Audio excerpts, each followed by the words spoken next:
हाय friends, BN Singh petrol pump में जो घटना हुआ, उस घटना में कंट्रोवर्शियल कमेंट करने वाली महिला तनु शाही को दल संगठनों के दबाव के चलते आज पुलिस ने हिरासत में ले लिया है।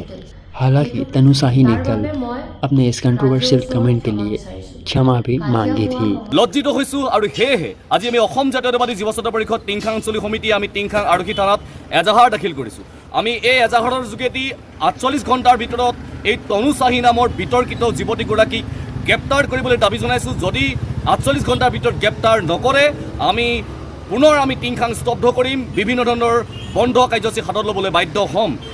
ইয়াৰ লগে লগে আপোনালোকক জনাব বিচাৰো যি বিএন সিং পেট্ৰল পাম্প, এই বিএল সিং পেট্ৰল পাম্পত যি অনাকাংক্ষিত ঘটনা সংঘটিত হ'ল, তনু শাহী নামৰ যুৱতীগৰাকীয়ে যি অনাকাংক্ষিত ঘটনা সংঘটিত হ'ল আৰু এই বিএন সিং পেট্ৰল পাম্প বন্ধৰ দাবীত বিএন সিং পেট্ৰল পাম্প হৈছে অইল ইণ্ডিয়াৰ লিজত লোৱা এটা পেট্ৰল পাম্প আৰু এই পেট্ৰল পাম্পটো সম্পূৰ্ণ অবৈধভাৱে বিএন সিং নামৰ স্বত্বাধিকাৰীয়ে চলাই আছিল আৰু তাৰ পিছদিনাখনেই অসম জাতীয়তাবাদী যুৱ ছাত্ৰ পৰিষদে কাৰ্যসূচী হাতত ল'লে আৰু উক্ত কাৰ্যসূচীৰ যোগেদি বিএন সিং নামৰ পেট্ৰল পাম্পটো অনিৰ্দিষ্ট কাললৈ বন্ধ কৰাই দিছে। আৰু ইয়াৰ লগে লগেই কেৱল বিএন সিং পেট্ৰল পাম্প বন্ধ হ'লেই নহ'ব, বিএন সিং পেট্ৰল পাম্পত যিগৰাকী তনু শাহী নামৰ বিতৰ্কিত যিগৰাকী যুৱতীয়ে সদৌ অসম ছাত্ৰ সন্থাৰ প্ৰাক্তন সাধাৰণ সম্পাদক শংকৰজ্যোতি বৰুৱাকে প্ৰমুখ্য কৰি অসমৰ ৰাইজক অতি তৰল মন্তব্য দিছিল, অসমৰ ৰাইজক ফ্ৰীকে খোৱা বুলি কৈছিল, অসমৰ ৰাইজক দালাল বুলি কৈছিল। গতিকে এইগৰাকী তনু শাহীক শীঘ্ৰে গ্ৰেপ্তাৰ কৰিবলৈ আমি অসম জাতীয়তাবাদী যুৱ ছাত্ৰ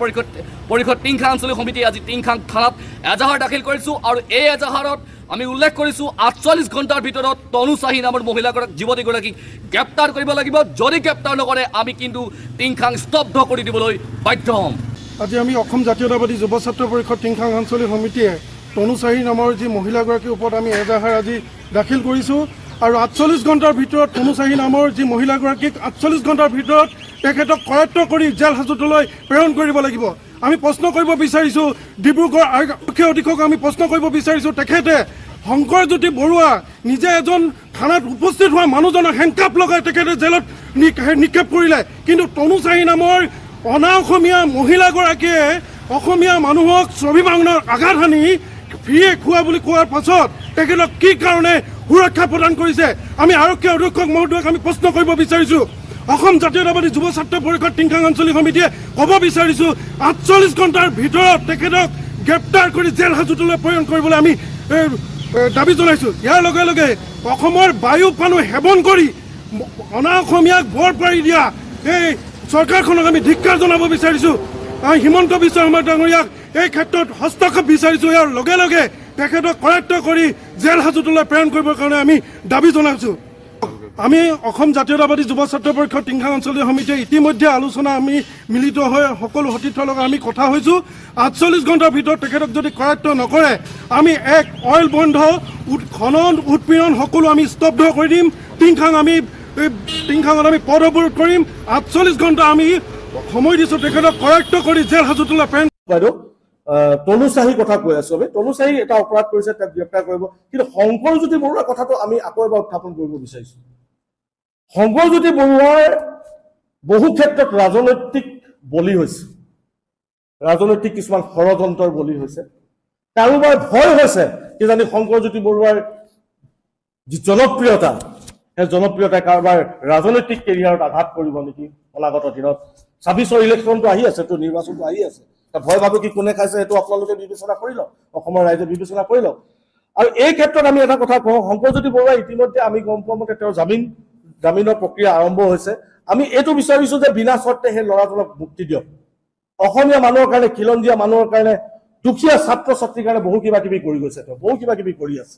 সেনেকুৱা এজন ল'ৰাক, সমাজ হিতৈষী এজন যুৱকক জেলৰ ভিতৰত সোমাই কোনো ভুৱা গোচৰ নথকাকে, আৰে কাজিয়া এৰুৱাবলৈ যোৱা, কাজিয়া কৰা মানুহকেইটা নাই, কাজিয়া যাৰ য'ত লাগিছে সেইকেইজন নাই, যোনে কাজিয়াখন এৰুৱাবলৈ গ'লে সেইজনক জেলত ভৰাই থৈ দিছে। এইটো মানে কেনেকুৱা ধৰণৰ বিচাৰ, কি ধৰণৰ বিচাৰ, সেইটো আমিও মানে এটা প্ৰশ্ন বোলো। মানে এতিয়া যদি কোনোবা দুজনে কাজিয়া লাগি থাকে আমি এৰুৱাব নালাগিব, লাগিলে সিজনে সিজনক কুঠাৰাঘাত কৰক, লাগিলে দায়ে ঘটিয়ক, লাগে গুলিয়াক, মানে আমি যাব নালাগিব। যদি যাওঁ কেলে আমাক জেল পাব। প্ৰশাসনে কি ডিচিশ্যন লৈ শংকৰজ্যোতি বৰুৱাক ভৰাই থৈছে? যিজনে কাজিয়া কৰিলে তেওঁ ক'ৰবাত আছে, যিজনৰ পৰা কাজিয়া সূত্ৰপাত হ'ল সেইজন ক'ৰবাত আছে। তাৰ মাজতে মিণ্টু শইকীয়া নামৰ এজন মানে নায়কৰ অভিভাৱক হৈছে, খুব দম্ভালি তেওঁ মানে আহি একদম সংবাদমেল দি পিনি বিল আছিল তাৰ ওপৰত আঙুলি টোৱাইছে। এই মানুহজনৰতো অস্তিত্বই নাই। না পেট্ৰল ডিপুটো তেখেতৰ হয়, না তেখেতৰ নামত কোনোবাই লিজ এগ্ৰিমেণ্ট কৰিছে। পেট্ৰল ডিপু অইল ইণ্ডিয়া IOCLক মাটি মানে লিজত দি থৈছে। সেইটো বস্তুটো প্ৰক্ৰিয়াটো আৰম্ভ হৈছে। সেইদিনাখনি 20 তাৰিখে প্ৰতিবাদতো আমি স্মাৰক পত্ৰ দিছোঁ। অল ইণ্ডিয়া কৰ্তৃপক্ষই আমাক কৈছে আমাক এসপ্তাহ বা 10 দিন সময় দিয়ক, আমি গোটেই নথি পত্ৰখিনি উলিয়াই আপোনালোকৰ লগত আলোচনা কৰিম।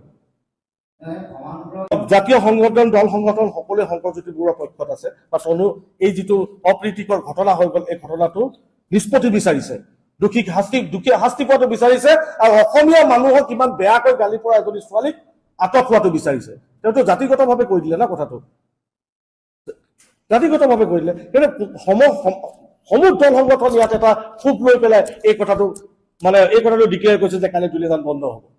কিন্তু ইয়াৰ লগতে আমিও কৈছোঁ, আমি কালিলৈকে কোৱা নাছিলোঁ, আমাৰ স্থিতি আমি প্ৰকাশ কৰা নাছিলোঁ, কিন্তু আজি আমি স্থিতি প্ৰকাশ কৰিছোঁ, সংবাদ মেল যোগে স্থিতি সন্মুখৰ পৰা প্ৰকাশ কৰিছোঁ যে কাইলৈ দুলীয়াজান স্তব্ধ হৈ পৰিব যদি শংকৰজ্যোতি বৰুৱাৰ বিনা চুক্তিৰে মুক্তি নহয়, যদি তনু চাহিৰ গ্ৰেপ্তাৰ নহয়।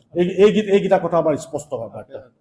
बीएन सिंह पेट्रोल पंप घटना के अगेंस्ट प्रोटेस्ट कर रहे दल संगठनों ने कल दुलियाजान बंद की आह्वान भी की है। हालांकि आज शाम को दुलियाजान पुलिस ने तनु शाही को गिरफ्तार भी कर लिया है। बीएन सिंह पेट्रोल पंप का कंट्रोवर्सी और उसके बाद तनु शाही ने जो बोला और उसके बाद उन्होंने कैसे माफ़ी मांगा, ये वीडियो आप हमारे चैनल पर देख सकते हैं। इन वीडियोस के लिंक हमने कमेंट बॉक्स में दे रखे हैं। तो friends, thank you for watching. ऐसे ही अपडेटेड खबर पाने के लिए आप हमारे चैनल को जरूर सब्सक्राइब करें।